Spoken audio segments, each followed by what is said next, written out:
You've asked me to share my thoughts on the current state of play in the European Union. I'll try and do so in 20 to 25 minutes. To begin with, I would like to quote Chancellor Merkel. What I remember she said during a CDU presidency meeting, and I tried to translate that into English.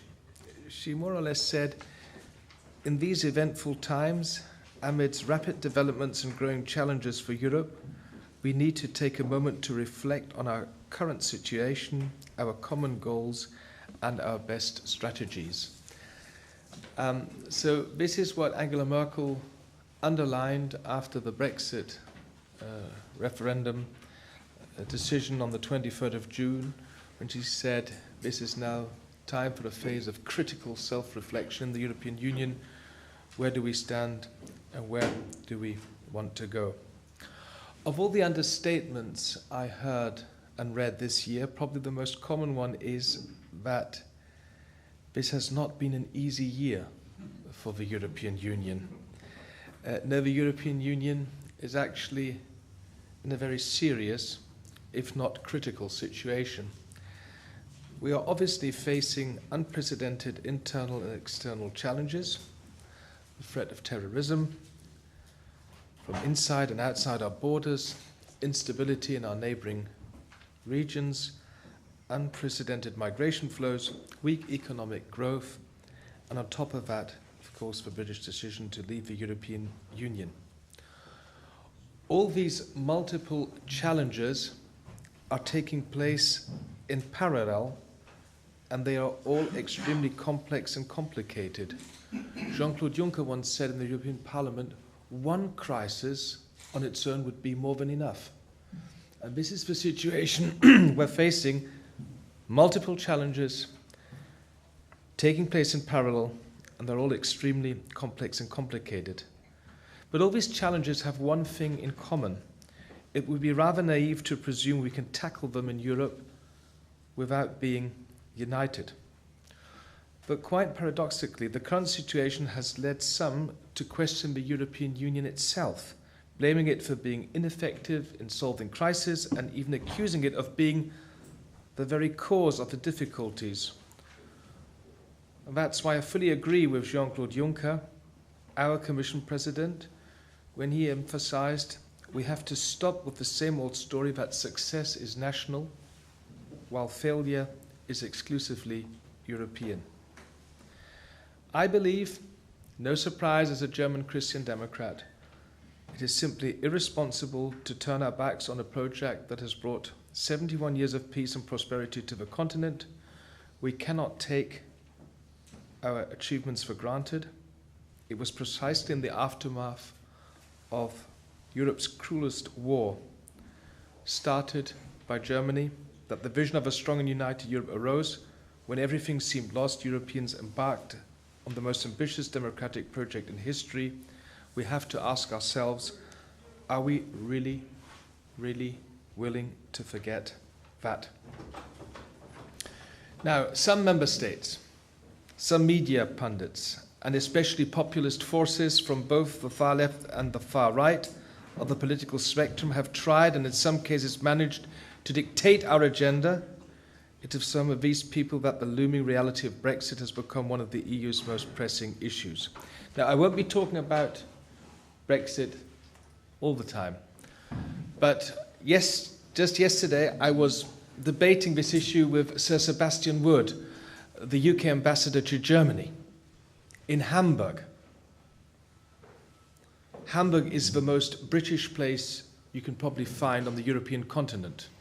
There's a saying, if it rains in London, Hamburgers get their umbrellas out.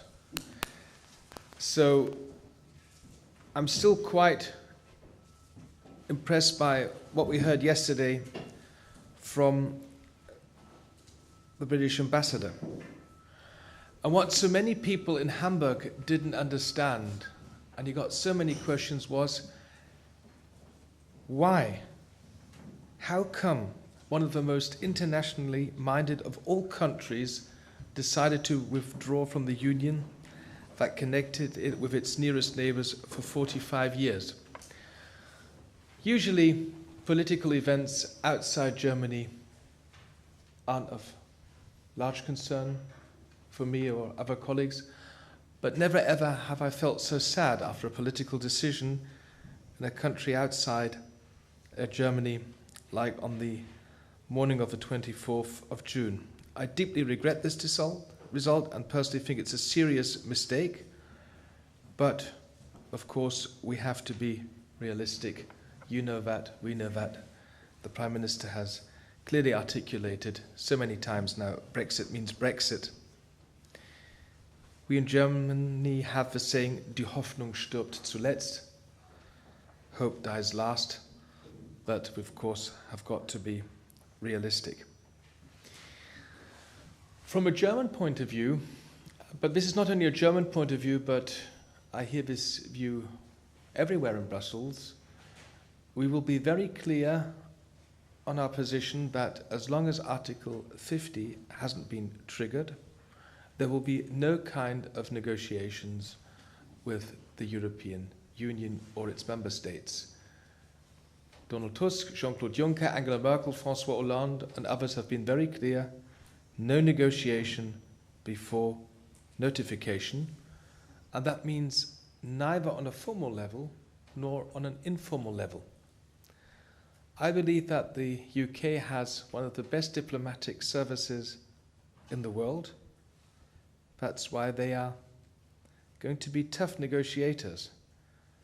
That's why we have to pay attention, that we keep our unity within the three European institutions, Commission, Council and Parliament, and also the 27 member states have to keep together, and we've got to be very firm in our response.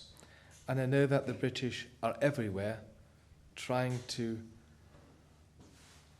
contact politicians and other representatives from the 27 member states. You all followed the Conservative conference on the 2nd of October, especially the key speech of the Prime Minister. At least we now have clarity that the Article 50 procedure will be triggered end of March 2017. And that was an important message and something which was supported in Brussels for an important reason. If Article 50 is invoked by end of March 2017, that means if you have a 2-year period, the UK can leave the European Union in April, May 2019, and that means before the next European elections. I think it would have been very difficult to explain not only to the other 27 member states, but also to the British electorate that you might have seen the situation that people in the UK will be electing 73 members for the European Parliament in a situation where the country is already on its way to finally leave the European Union. Now, a very clear point from me. How do you say in the English language 73 UK parliamentary seats are up for grabs? I don't think they should. I think we shouldn't redistribute the 73 UK seats. We ought to reduce the number of members of parliament from 751 minus 73. That would also mean we would have a reserve for future enlargement countries. And we would also have a reserve in case the British would come back to the European Union a few years later. Perhaps not that surprising that a German is telling you this position and not an Eastern European. I know that a lot of Eastern European colleagues are quite interested in getting a certain amount of the MEP seats because no member state can have more than 96 members of the European Parliament, and Germany has 96. So it's a very popular demand in Germany. You're not getting into trouble with anyone, but this is something, of course, which the member states will have to decide. From a CDU point of view, we know that apart from the withdrawal treaty, the EU will also have to negotiate a deal for its future relations with the United Kingdom. We can't go into the details, it's up to the British to decide, but obviously there are 5 models: the membership of the European Economic Area and EFTA like Norway, numerous bilateral treaties like we have them with Switzerland, a customs union like Turkey, a comprehensive free trade agreement like we have one with Canada, or will have one with Canada, or in Europe, for instance, with Albania or Macedonia, or finally, will it just be a simple trade relations within the WTO framework? As Enda Kenny once said, it will not be one of these 5. It will neither be the Norwegian model, nor the Swiss model, nor the Turkish model, nor the Macedonian model, nor any other model. It will be a British model, because we are dealing with the British. Following the Prime Minister's announcements, I consider it as most likely that the UK will negotiate a tailor-made deal with the European Union. The biggest challenge for the government will be to reconcile those internal interest groups that demand full access to the single market and those that ask for restrictions of free movement of people. Some people distinguish between soft Brexit and hard Brexit. Our European position on this question must be unique, and we have to stay together on this question. That means the British objective of restricting the freedom of labour while maintaining full access to the single market is trying to square the circle. Full access to the single market is inseparably linked to all 4 freedoms, which also includes the freedom of labour. And I'm saying this as a German politician because I know that the free movement of people might not be of such big concern as for our Eastern European partners and friends, but even in Germany there is no appetite for any further cherry picking that could harm the free movement of people. And I hardly ever quote the President of the European Parliament, Mr. Schulz, but I want to do it this time because he gave a really interesting speech 4 weeks ago in London where he kind of ridiculed the British debate, saying it's interesting that in the UK, or especially in England, Polish, Bulgarian, Romanian people who live and work in the UK are called migrants or immigrants. British people working and living in Spain, Italy, or France are called expats. That's a remarkable difference and shows the mindset of some of these people who are campaigning. Anyhow, Brexit isn't everything, but it's a huge challenge, of course, for us. I'd say it's the biggest challenge for us in the next years. The tone of our forthcoming negotiations ought to be strict but cautious. It is neither about punishing the UK nor giving the UK a favourable treatment, but it's about finding a reasonable solution. The UK will try to get as good of a deal for its citizens, and we will try to get as good of a deal for our citizens. However, it must be clear that the best agreement possible with the EU remains full membership. Yesterday, I was asked by the journalist from the Irish Times if Germany was interested in the Irish question and the Irish concerns about the UK leaving the European Union. And I'm never allowed to quote the Chancellor from internal committee or presidency meetings of the CDU. She can be very strict.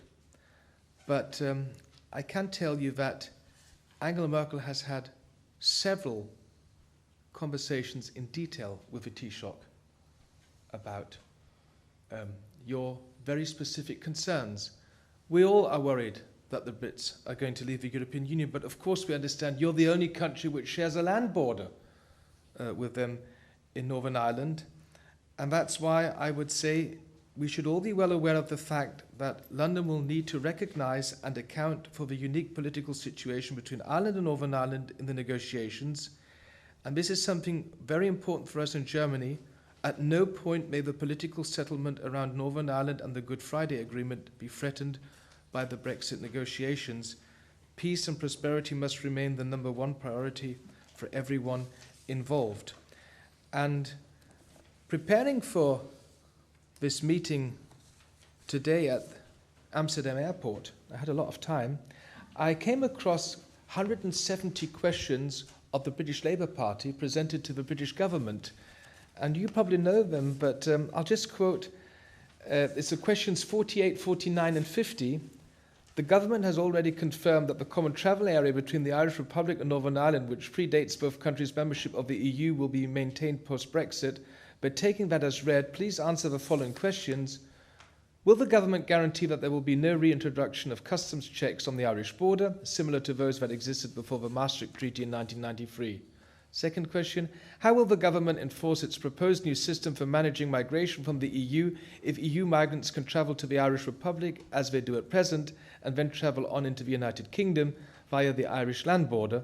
And the third question, will the government confirm whether and how the position on these matters would change if the Irish public was to become a member of the Schengen Agreement, making travel between the rest of the European Union and Ireland much easier? These are very interesting questions. I think even in Germany we'd like to hear and read the answers pretty soon. So please, you can trust me that the Chancellor listens to what the Taoiseach has to say, because the Chancellor once said, of all 27 heads of government in Europe, he knows the British best. Not only because you speak the same language, but because, of course, you're closer to the British than any other country.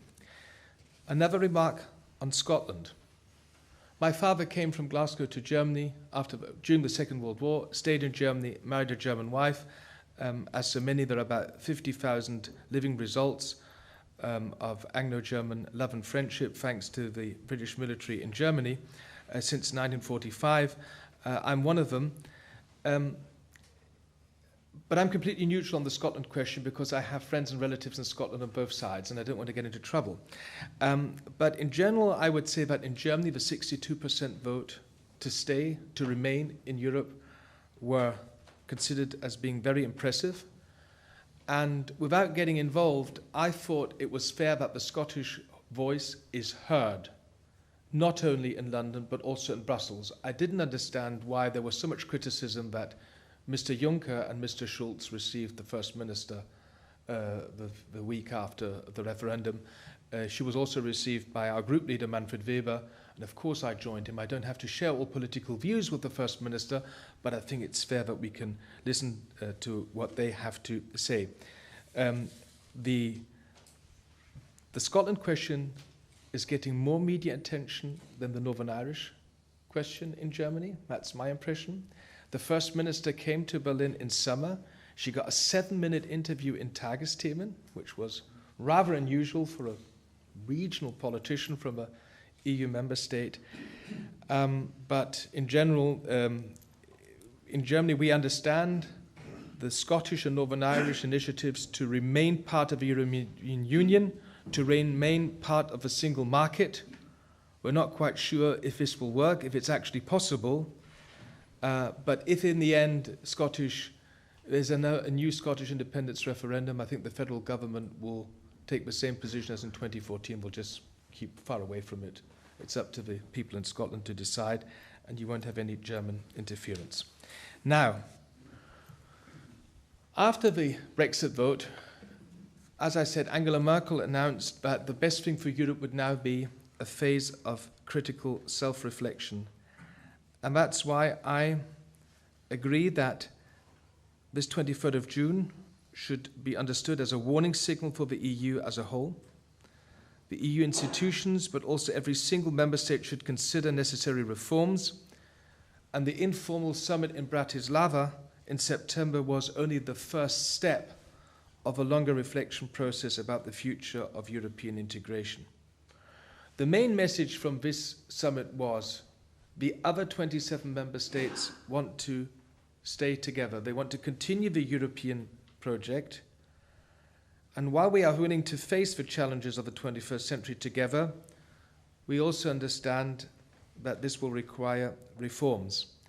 And I think we have to drop the debates we've had in Europe the last 10, 15, 20 years about more Europe or less Europe. It's not about more Europe. It's not about less Europe. It's not about the ever closer union or the not so ever closer union. I think we need a more pragmatic meaning in order to get off the loop of meter discussions and effectively face the specific challenges that no other entity can better tackle. That's why we say in the CDU it's not about more or less Europe, it's about smarter Europe, and that can be the one or the other. When needed, we should focus more on the what. I am convinced that vision, statesmanship, and a sense of historic responsibility will clear then the path to the how. And apart from the agenda of the Juncker Commission with the digital single market, the energy union, deepening the economic monetary union, or getting new free trade agreements done, the four key elements which the heads of governments outlined in the so-called Bratislava roadmap also find my full support. Migration and protecting external borders, internal security and fighting terrorism, external security and defense, and finally economic and social development, growth, jobs, and investment. On these 4 points, and then I will close. On migration and protecting our external border, the new migration partnership framework with third countries is a policy very much in line with the EPP proposals and built on our approach towards migration as presented at our Madrid Congress in 2015, along with the Western Mediterranean model developed between Spain and African countries of origin or transit and consisting in cooperation agreements. Both provide examples of best practices moving forward. Only by working together and in partnership with third countries we can tackle the root causes of migration, helping people towards a better future and preventing them from putting their lives at risk. However, the European Union also requires its own resources to protect its external borders effectively and to support member states in need of assistance. Apart from a thorough reform of our European asylum system as a whole, I consider the swift establishment of a European border guard and European coast guard as a step in the right direction. This agency will contribute to prevent illegal smuggling activities while protecting human lives in accordance with our international obligations of the Geneva Convention.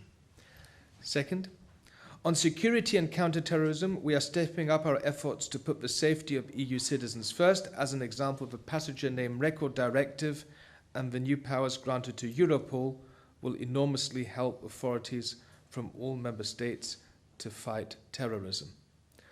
Third remark, on external security and defense. The EU 27 member states have agreed on closer cooperation in this field at the Bratislava summit.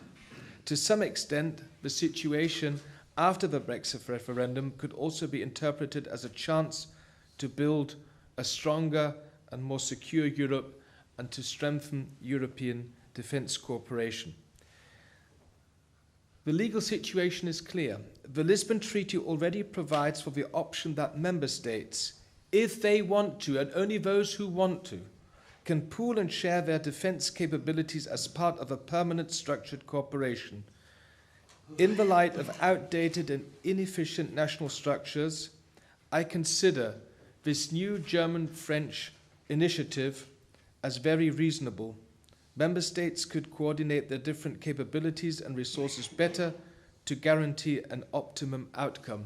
In the moment, we have 28 member states with 28 armies, and this is not effective and it's not efficient, and we Germans strongly believe in the idea of pooling and sharing military capabilities, something Konrad Adenauer already fought for in the 50s and 60s. And finally, on the point of economic development, I believe we should implement further structural reforms if we want to strengthen our competitiveness, growth and employment rate. Key to achieving these goals is to create better conditions and incentives for private investment. At the end of the day, it is private investment that creates jobs and long-term economic growth. That's why we should welcome President Juncker's announcement to expand initiatives such as the European Fund for Strategic Investments, which mobilizes larger private investments through targeted European funds. These were a few thoughts from my side on the current situation in the European Union and what we should do next. I am aware, as you all, that our Europe is currently facing enormous challenges. And in these strenuous times, cooperation on the basis of solid trust remains a key element for joint success. This is why the decision of the British electorate is such a severe setback for our united Europe. Once again, the question is not about more or less Europe anymore. It's more about a smarter, a more successful Europe, a Europe that keeps its essential promise to provide jobs and wealth for the European people. We all know the EU is far from being perfect, but we cannot forget the positive impact the EU is having in our lives by constantly highlighting the difficulties. The Union is our guarantor for peace and wealth. The best pill against Euro depression is a good dose of practical reality. Nobody should fall for the illusion that going back to nation states would leave any of us better off. Final sentence. I believe the European Union should be perceived as our home, not as a threat. And if we are successful in our joint efforts, we will once again understand Europe as a place of democracy, freedom, and justice. Thank you.